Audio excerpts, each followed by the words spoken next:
Let us grow in the grace and knowledge of Him who saves us by His blood. Let us put down roots to deep water. Let us drink from the fountain of life. And we shall be like trees planted by the waters, planted by rivers wide and deep. Trees green and fruitful, bearing fruit of love in the vineyard of the King. Come, let us grow in the grace and knowledge of God's Spirit by which we're sealed, studying the riches of His word. Let us eat of the bread that He gives, and we shall be like trees planted by the waters, planted by rivers wide and deep.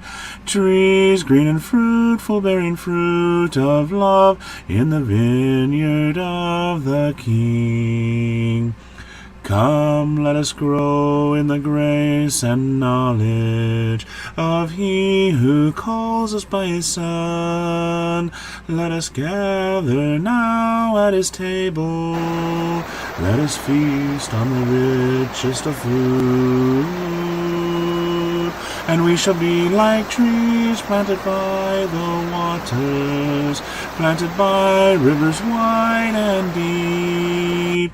Trees green and fruitful, bearing fruit of love in the vineyard of the King.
Hello, there we go.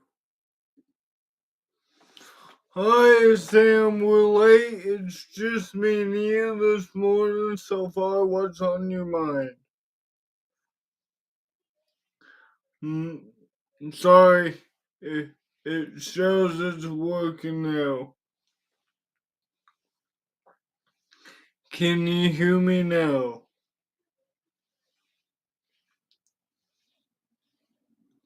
Well, maybe we got enough people.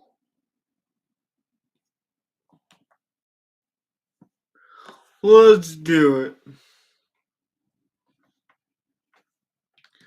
Lesson 211 of the I Go Daily Devotional book.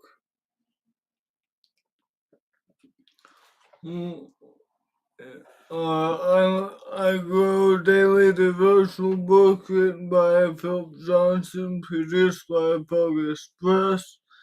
This will probably be a part one because we're so late. I was waiting to see if Levi was gonna go live. He said give him till 10:30 and then go live. So we're gonna go for about an hour because I need to be ready for a moment of Thanksgiving this afternoon.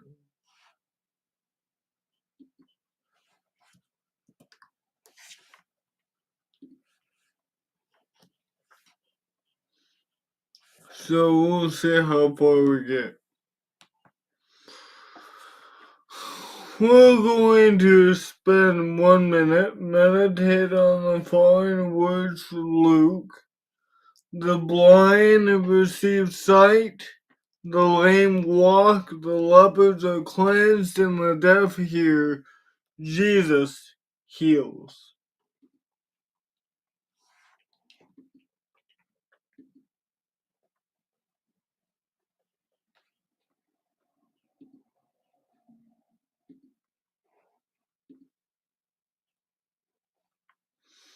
One minute.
Luke 7. Hello, Heather. Good to see you. We're going to have a good study. Now, when he concluded all his sayings in the hearing of the people, he entered Capernaum. And a certain centurion servant who was dear to him was sick and ready to die. So when he heard about Jesus, he sent elders of the Jews to him, pleading with him to come and heal his servant. And when they came to Jesus, they begged him earnestly, saying that the one for whom he should do this was deserving. For he loves our nation and has built us a synagogue. Then Jesus went from them, and when he was already not far from the house, the centurion sent friends to him, saying to him, Lord, do not trouble yourself, for I am not worthy that you should enter under my roof. Therefore I did not even think myself worthy to come to you, but say the word, and my servant will be healed. For for I also am a man placed under authority, having soldiers under me, and I say to one, go, and he goes, and to another, come, and he comes, and to my servant, do this, and he does it.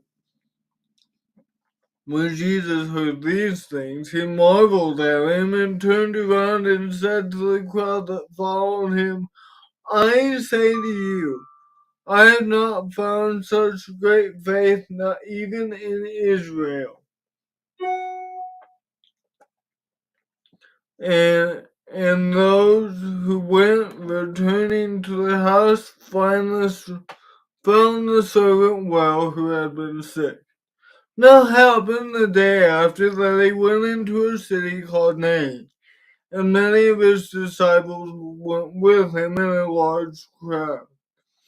And when he came near the gate of the city, behold, a dead man was being carried out, and the only son of his mother, and she was a widow, and a large crowd from the city was with her.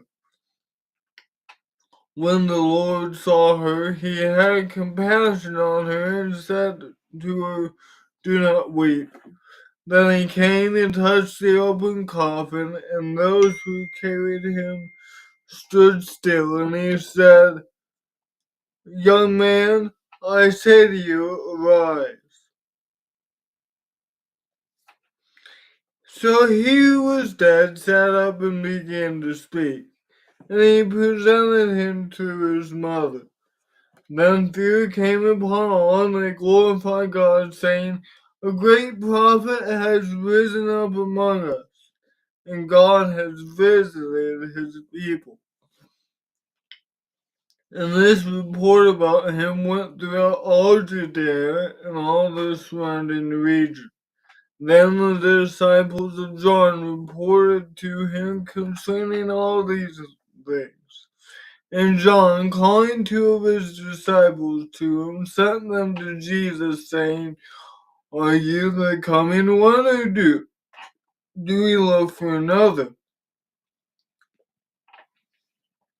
When the men had come to him, they said, John the Baptist has sent us to you, saying, are you the coming one, or do we look for another? In that very hour he cured many of infirmities, afflictions, and evil spirits, and to many blind he gave sight. Jesus answered and said to them, go and tell John the things you have seen and heard, that the blind see, and the lame walk, the lepers are cleansed, the deaf hear, the dead are raised, the poor have the gospel preached to them. Blessed is he who is not offended because of me. When the messengers of John had departed, he began to speak to the multitudes concerning John. What did you go out in the wilderness to see? A reed shaken by the wind? But what did you go out to see? A man clothed in soft garments? Indeed, those who are gorgeously apparelled and live in luxury are in king's courts. Well, what did you go out to see? A prophet? Yes, I say to you, and more than a prophet. This is he of whom it is written, behold, I send my messenger before your face, who will prepare your way before you. For I say to you, among those born of women, there is not a greater prophet than John the Baptist. But he who is least in the kingdom of God is greater than he. And when all the people heard him, even the tax collectors justified God, having been baptized with the baptism of John. But the Pharisees and lawyers rejected the will of God for themselves, not having been baptized by him. And the Lord said, to what then shall I liken the men of this generation? And what are they like? They are like little children sitting in the marketplace and calling to one another, saying, "We played the flute for you, and you did not dance. We mourned for you, and you did not weep." For John the Baptist came neither eating bread nor drinking wine, and you say he has a demon. The Son of Man is coming in and drinking, and you say, "Look, a glutton and a wine bibber, a friend of tax collectors and sinners." But wisdom is justified by all her children. Then one of the Pharisees asked him to eat with him, and he went into the Pharisee's house and sat down to eat. And behold, a woman in the city who was a sinner.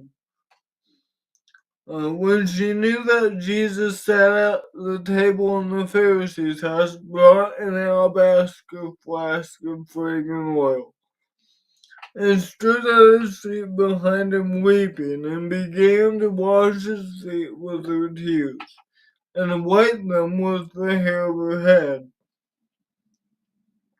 And she kissed his feet, and anointed them with the fragrant oil.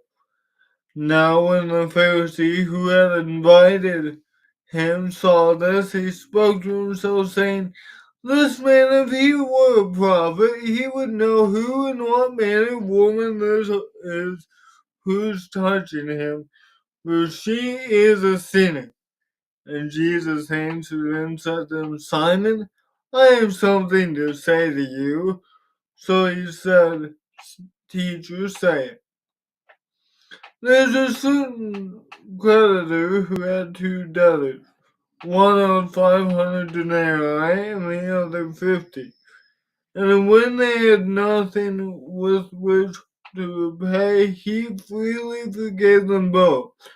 Tell me therefore, which of them will love him more? Simon answered and said, "I suppose the one whom he forgave more." And he said to him, "You have judged rightly." You have rightly judged. Then he turned to the woman and said to Simon, "Do you see this woman? I entered your house. You gave me no water for my feet, but she has washed my feet with her tears and wiped them with the hair of her head. You gave me no kiss, but this woman has not ceased to kiss my feet since the time I came in. You did not anoint my head with oil, but this woman has anointed my feet with fragrant oil. Therefore I say to you, whose sins, which are many, are forgiven, for she loved much. But to whom little is forgiven, the same loves much." Then he said to her, "Your sins are forgiven." And those who sat at the table with him began to say to themselves, "Who is this who even forgives sins?" Then he said to the woman, "Your faith has saved you. Go in peace."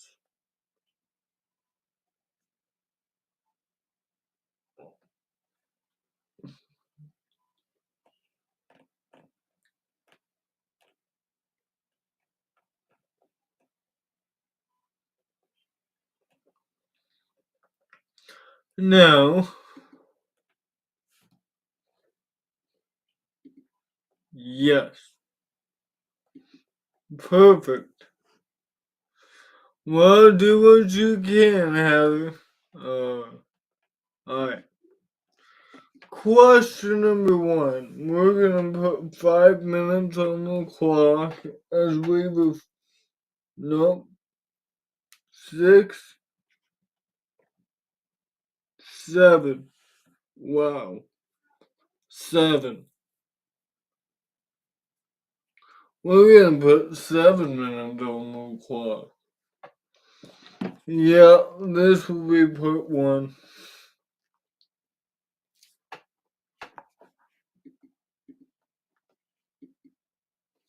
I'm almost certain that this will be part one, maybe out of three. We'll see. I'm stopping at 11:40 max, so that doesn't give us much time. 7 minutes.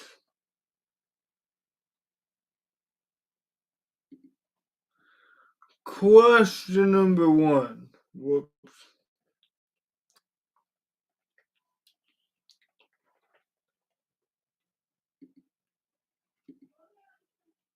Hold on.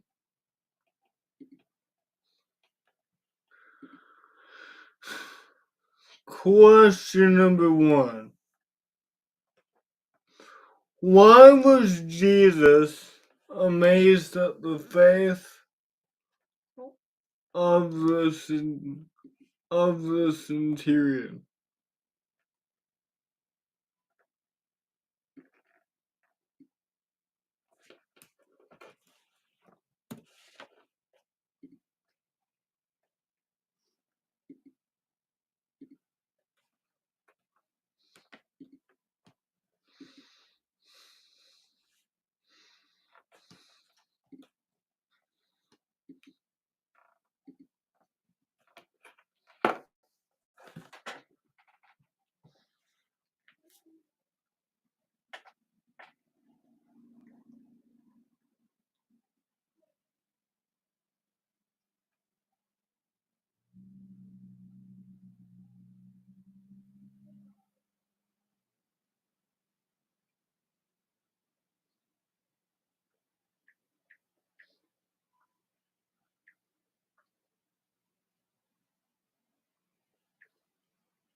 Question number two.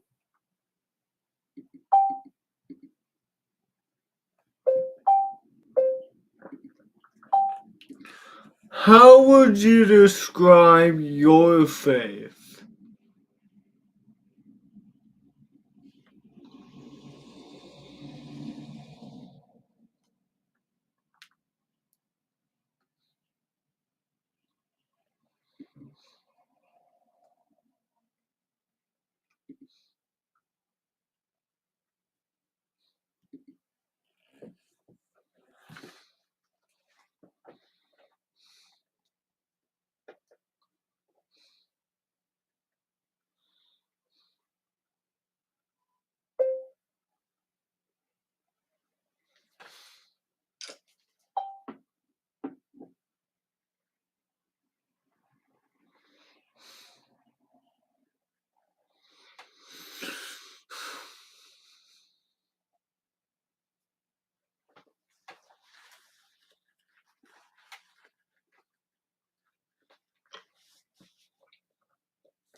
Question number three.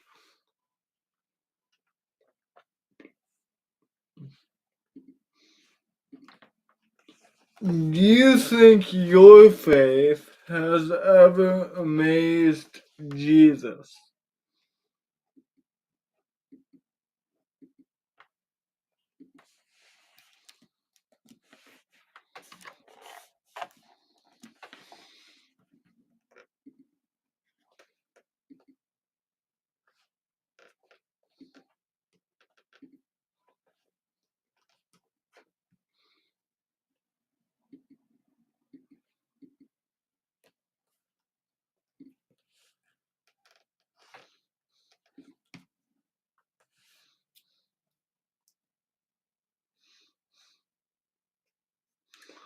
Hey, Anna, good to see you.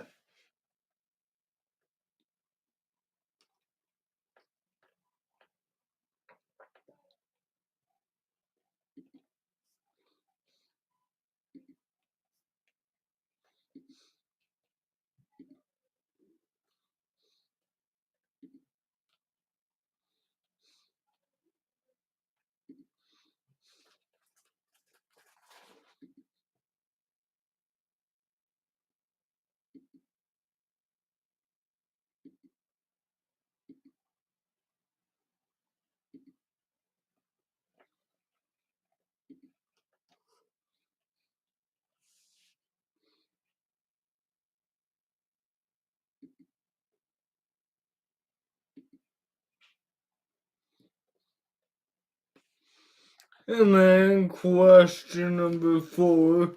Read verse 18.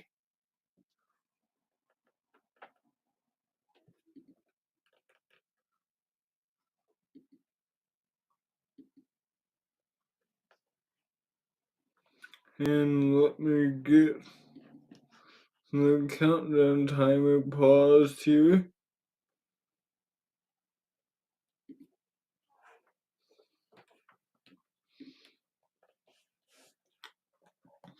Verse 16.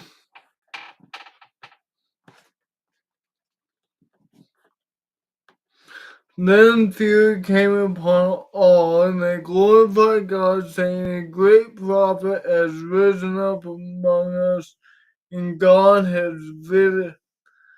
visited his people. Does this community see us the way the city of Nain saw Jesus?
And then why or why not? Why or why not?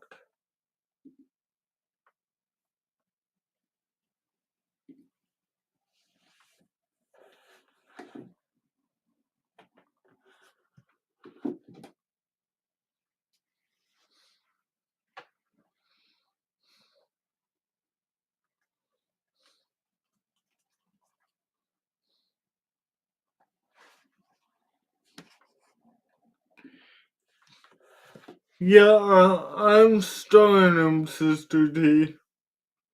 They're all starred.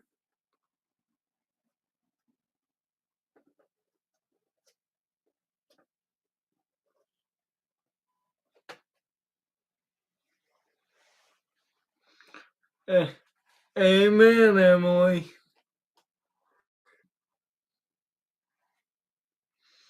Why or why not? Question number 6. I'll pause the time here.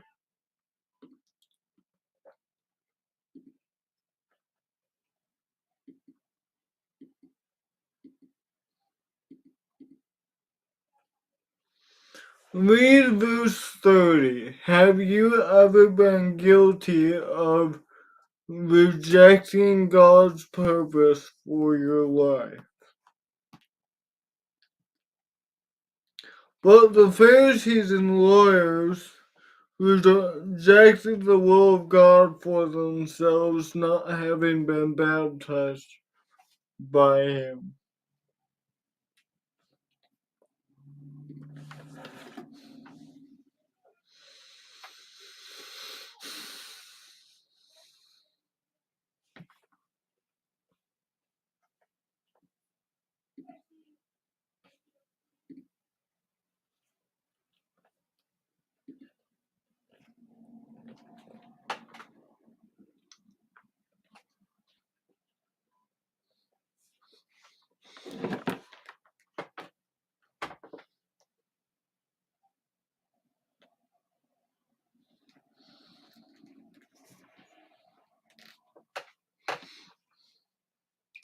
And then question number 7.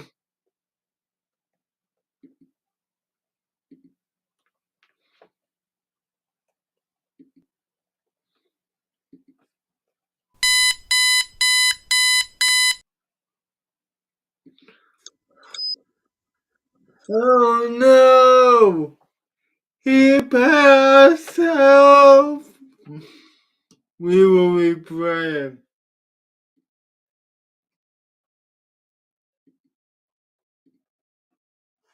And then question number 7 is,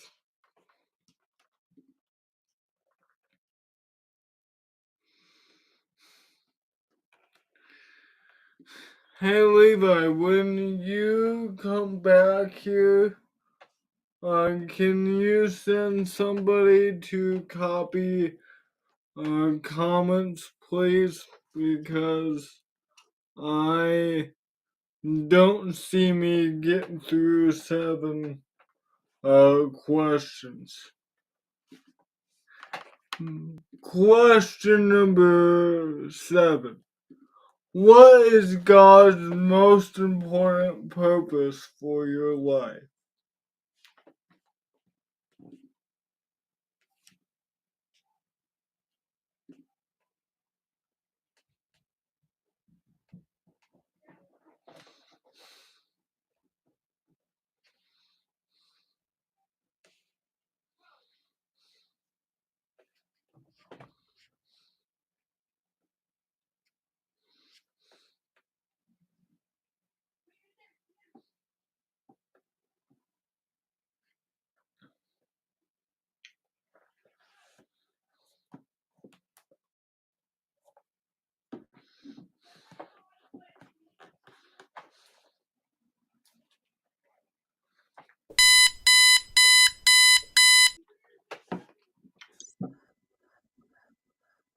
All right.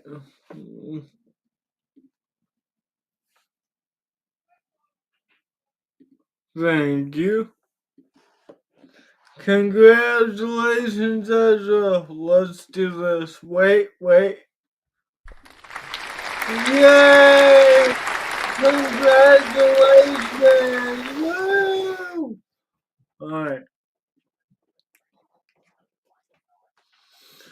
So let's go ahead and go over the answers, shall we? We'll see. We'll see how far we get. Question number 1 was, why was Jesus amazed at the faith of the centurion? Because he was a Jew? Well, what?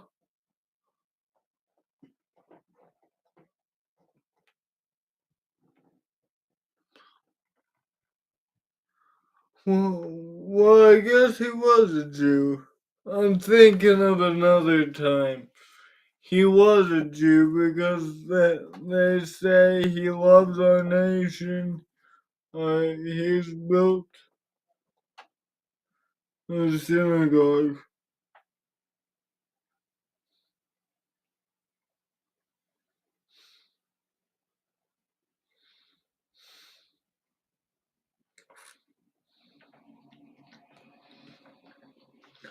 Because the centurion understood Jesus' authority and respected it. Yeah.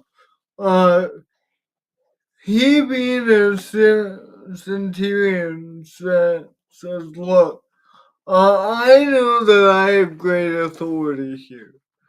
I say to one servant, go and he goes, and another, come and he comes. But you have greater authority. All you gotta do is just say the word and my servant will be healed.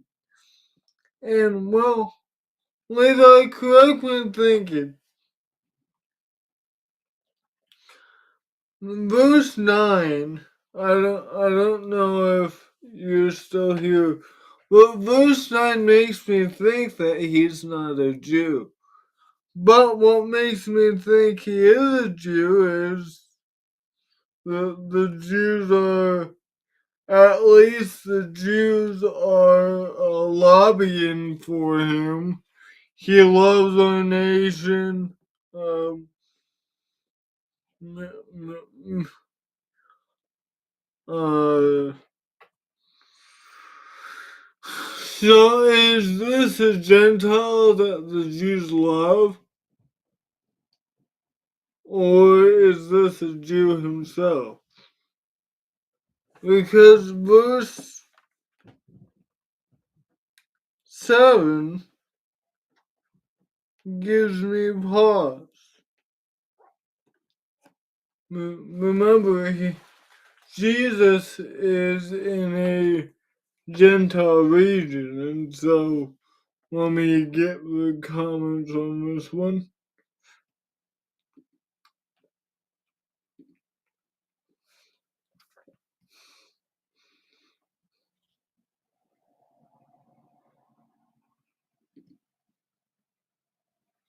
Okay, yeah. I was thinking he wasn't a Jew. I think Mark makes mention of him being a Gentile. Give me just a second. In Mark.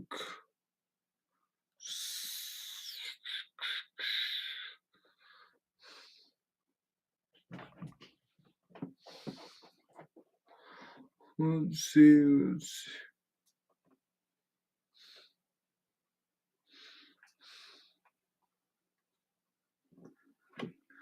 But that's what I thought. So this guy has. It's amazing because he he must really this guy's a Gentile that loves the Jewish nation and I guess did something I get the picture that he's doing the Jews a favor. You know, this is kind of a political guy. He's been doing the Jews a favor. That's why the Jews got about that for him. He's kind of a. My picture is he is kind of a people pleaser. Uh,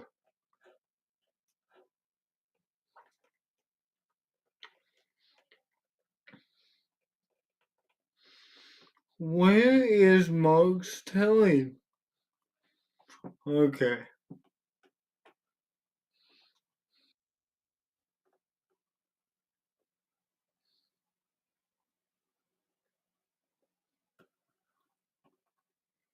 Yes.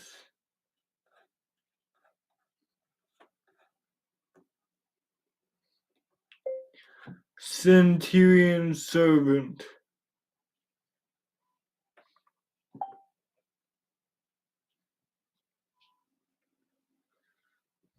Oh, Matthew 8. Math.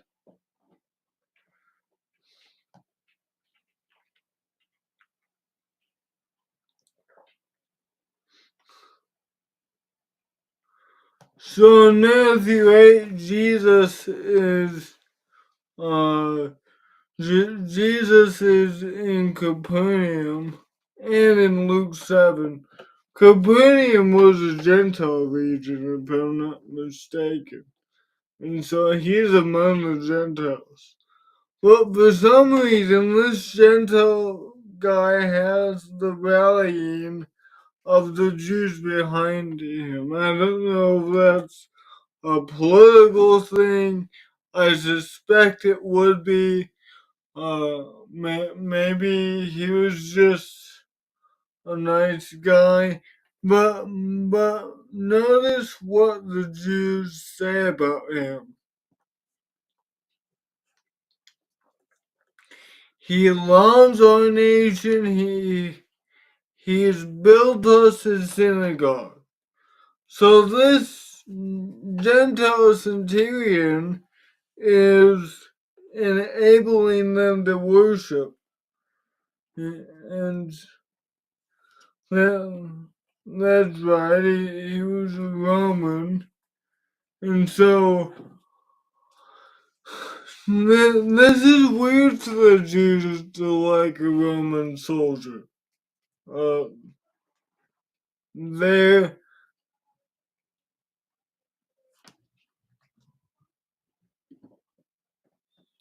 That's right. Yeah, he loves our nation indicates the centurion was not of the Jews. That's right. But I suspect that this centurion was doing the Jews a favor.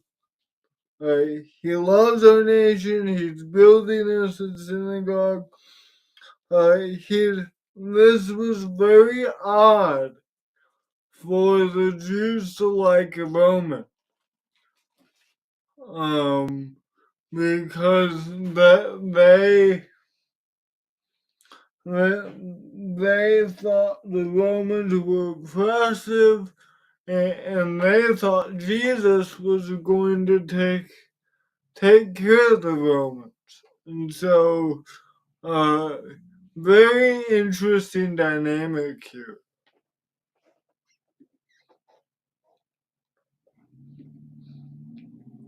Let me finish the comments here.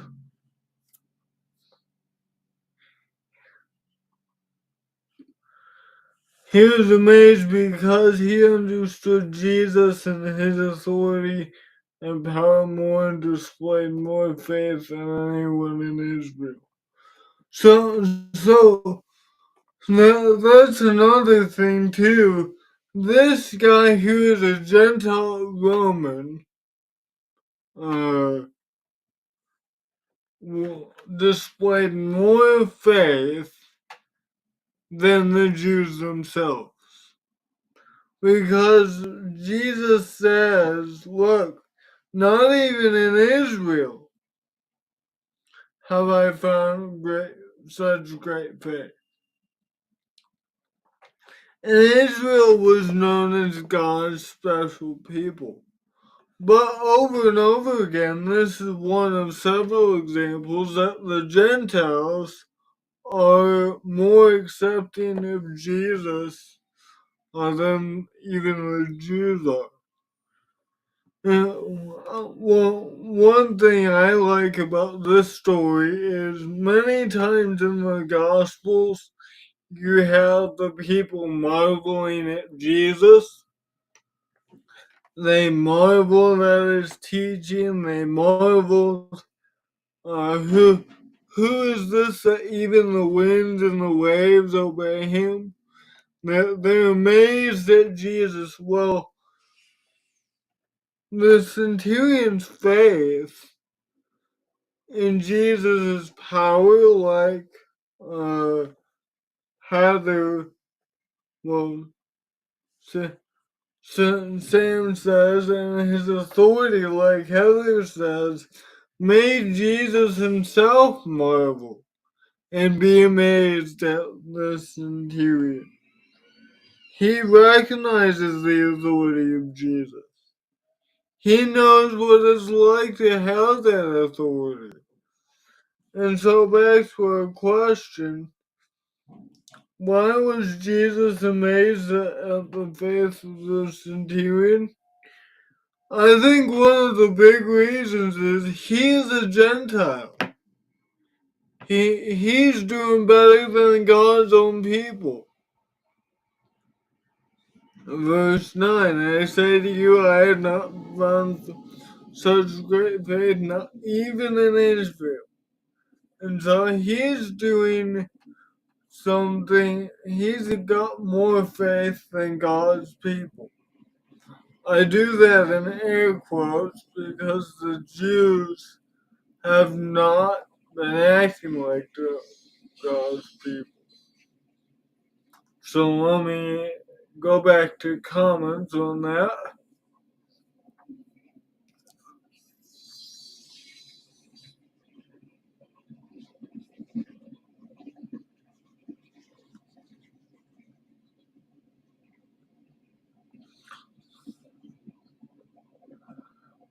no, he wasn't doing them a favor per se,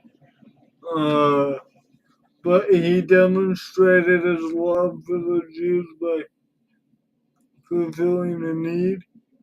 Yeah, that's true. But I could see it that way too. Um,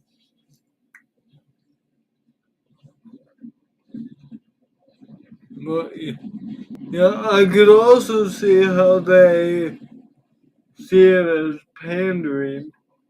Uh, but maybe it's me reading too much into that. He loves our nation because he built us a synagogue.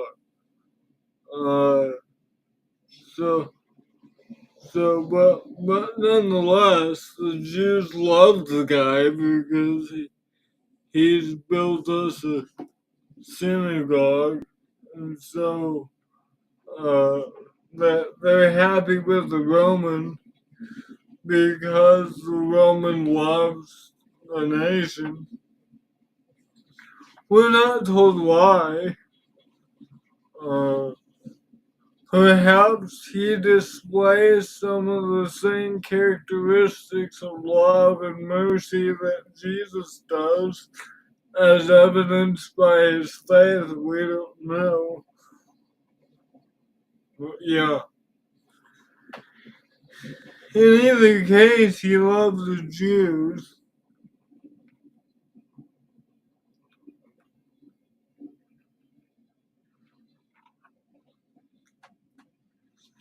And the Jews like him so much that they even talk him up to Jesus.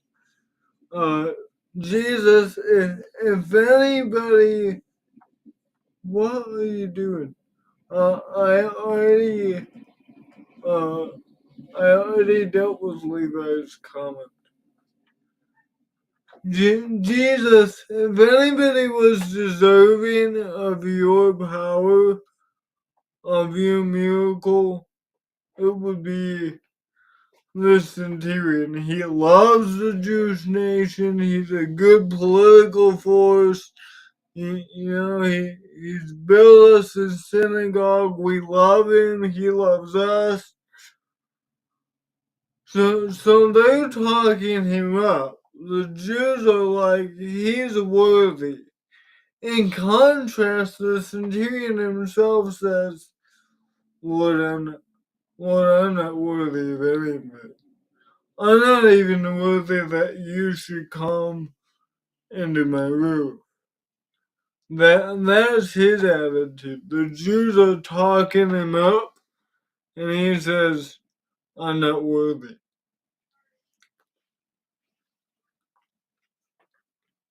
I'm not deserving.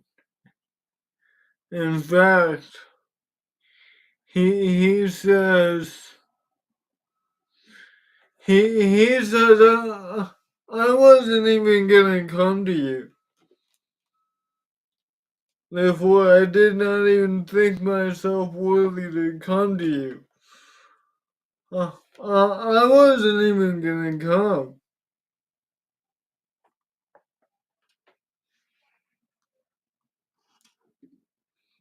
The Jews would have known the difference. They hated the foreigners of Rome, yet they loved this guy. Pandering would have been fake and seen as such by the stiff-necked people. So that's true. So this guy, this guy, well, we'll take the Jews' word for it then. This guy loves the nation. Um, you see why I take pause though? Like, was it political on his part? But then again, his attitude when he talks to Jesus is genuine. So as far as we know, it was a genuine relationship. But that's a good point, Levi. The Jews would have seen right through. Okay, who is on tech?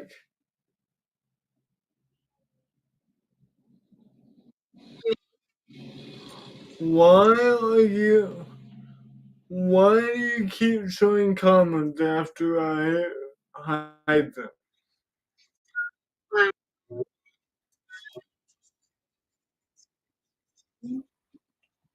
Okay,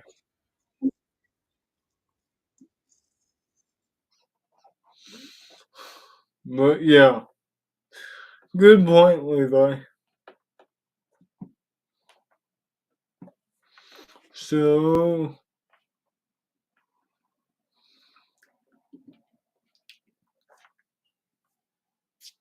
so now let's see where we're at. Well, oh yeah, I was talking about the faith of this guy, the humility. I didn't even think myself worthy to come to you, but say the word and my servant will be healed. I didn't want to come to you, Jesus. It's almost like he's saying, but the Jews kind of talked me into it. Uh, the Jews kind of drug me out, and you say in that the Jews had genuine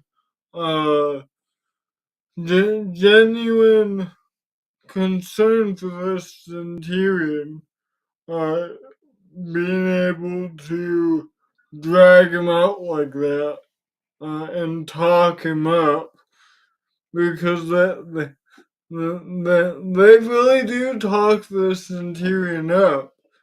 They plead with him to come and heal his servant because he loves our nation. They begged him. He deserves this. So him and the Jews have a really good relationship.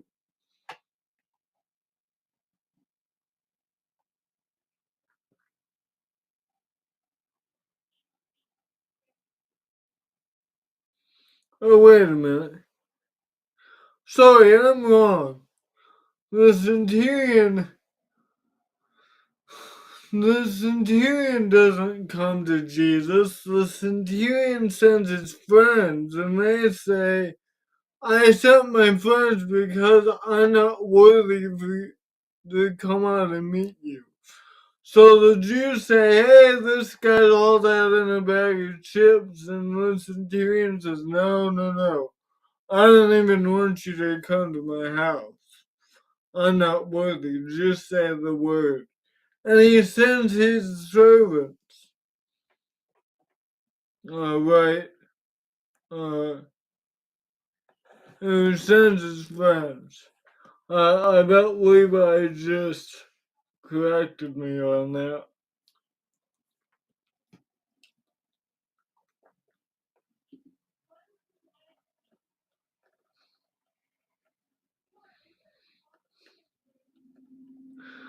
That is true. If it was political, Jesus would not be amazed. He would call him fake. That's right. So I was wrong on that. Just had me wondering, but yeah, Jesus would have called him out. So, but it is amazing that this Roman loves the Jews so much. You almost wonder what the backstory is behind that, because it almost seems, correct me if I'm wrong, Levi, but the feeling was almost mutual between the Jews and the Romans, right? The Jews hated the. Alicia, you gotta be careful. the Jews hated the Romans as much as the Romans hated the Jews. It was kind of a big contention.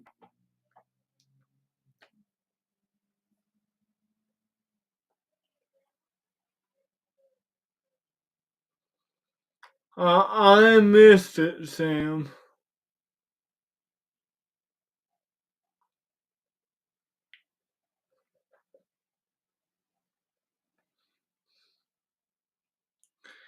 Yeah, I also missed that. The point, he is a lot like Cornelius. In Acts chapter 10, Sam and Levi point. Cornelius was a centurion of the Italian regiment, a devout man, one who feared God and with all his household, who gave alms generously to the people and prayed to God always. So Cornelius was in the same boat as this centurion in Luke 7. So it makes you wonder, were the Jews being good evangelists? Seems like a couple of the Roman officials, Roman guards, have been converted. He's just like Cornelius.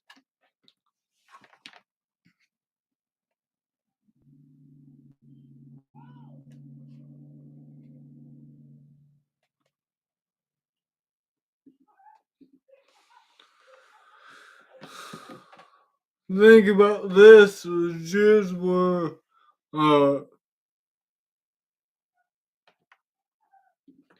Romans initially were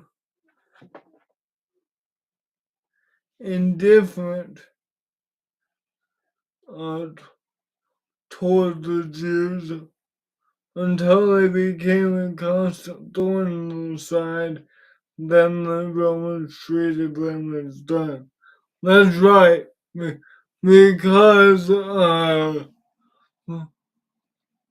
they weren't seen as much of a threat, were they?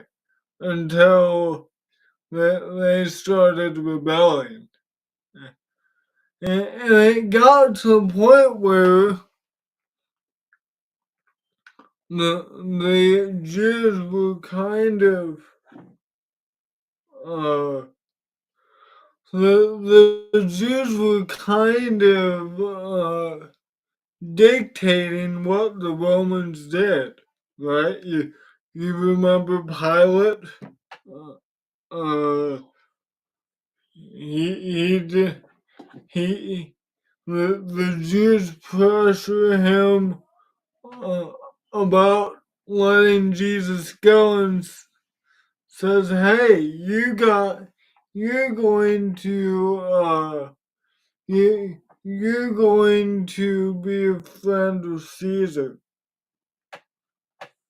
You're not going to be a friend of the emperor if you let this guy go."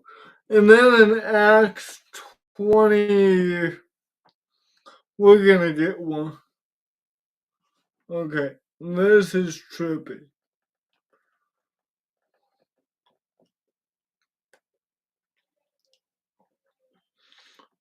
Remember, I just had a thought. Um, there was Pilate, and then in Acts. Oh no. Where was that comment in Acts?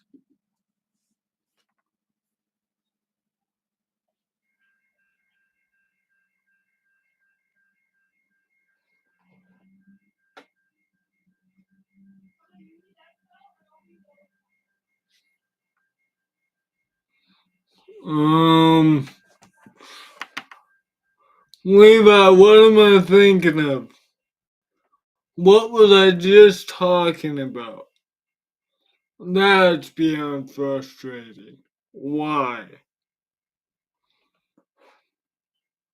Why? Are you serious?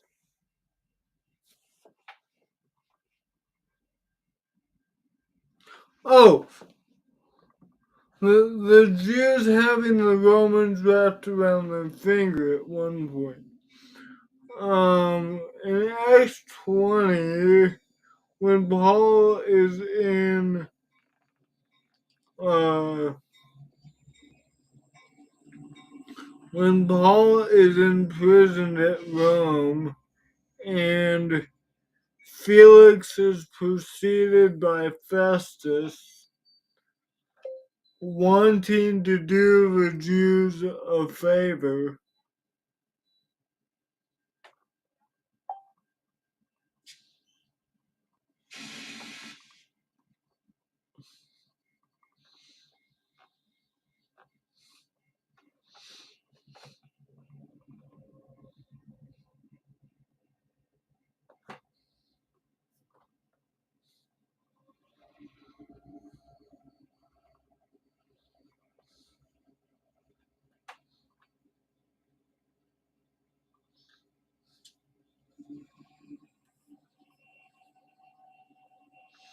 Okay, so the, the it got to the point where the Romans would bow to the needs of the Jews to just keep them off their back. Uh, but after 2 years, Portico Festus succeeded Felix, and Felix, wanting to do the Jews a favor, let Paul bow. Why? So that there wouldn't be an uprising against Rome. So the Jews were a thorn in their side, yes, but they kind of catered to the Jews so that there wouldn't be an uprising. Back to the comments here.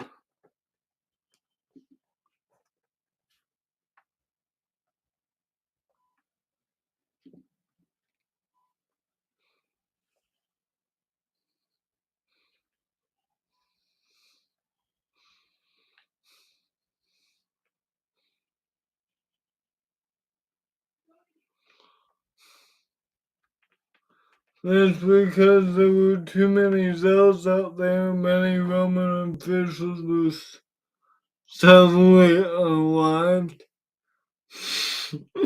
Unalived. But so it kind of went both ways.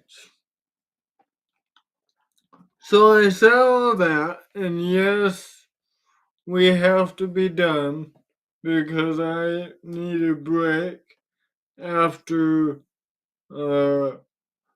I need a break in between a moment of Thanksgiving and this. But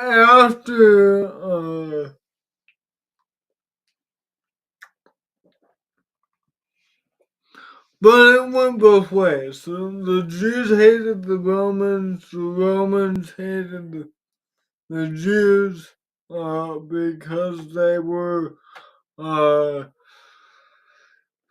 they were kind of a thorn in their side, not wanting to do what they're supposed to, not wanting to be under the Roman oppressors. But they knew that the Jews were a mighty people and that they wanted to keep things. They also wanted to keep things politically correct, so that they really didn't want to have a Jewish uprising, so you would see pandering to the Jews like Felix did by putting Paul Bound in prison. Alright, so guess what, y'all? We got done with one question. and it wasn't really a long stream, but I want to give myself some time to uh, to breathe in between streams. 20 minutes seems like a good enough time. So we will Levi will pick it up with question 2 to 7. Alicia, did you get question 2?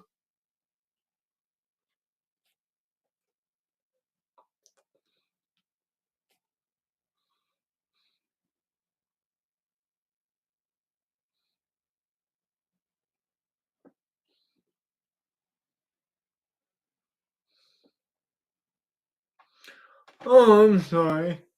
Because the centurion believed what seen and had no doubt. That's right.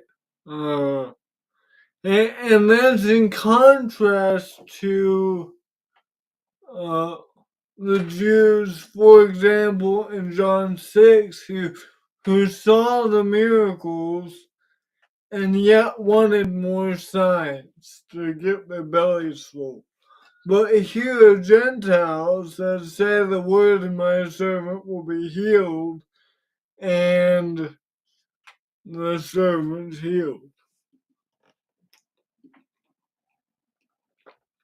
Okay, so let me go to the comments.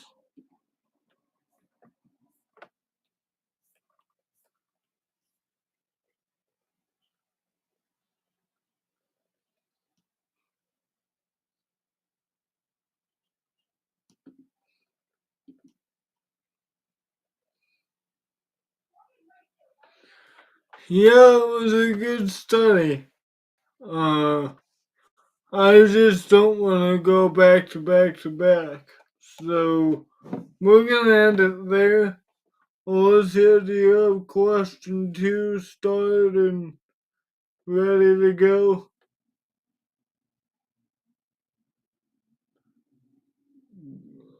I depend on God, growing daily.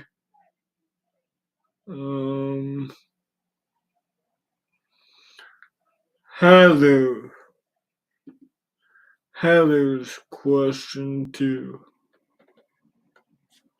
Good morning, Emily.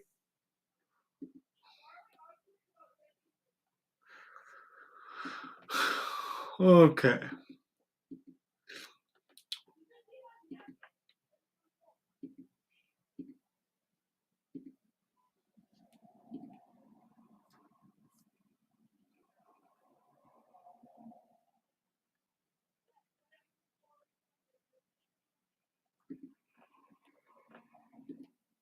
Copy.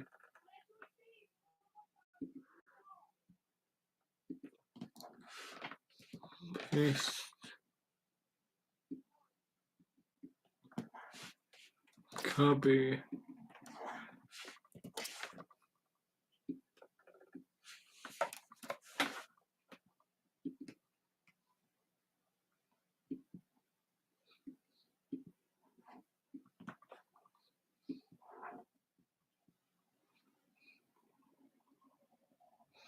Well,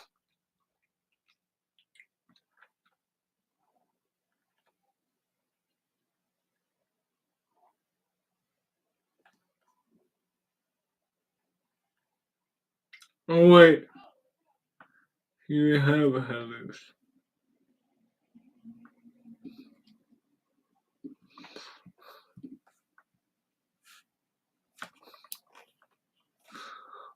Well, y'all.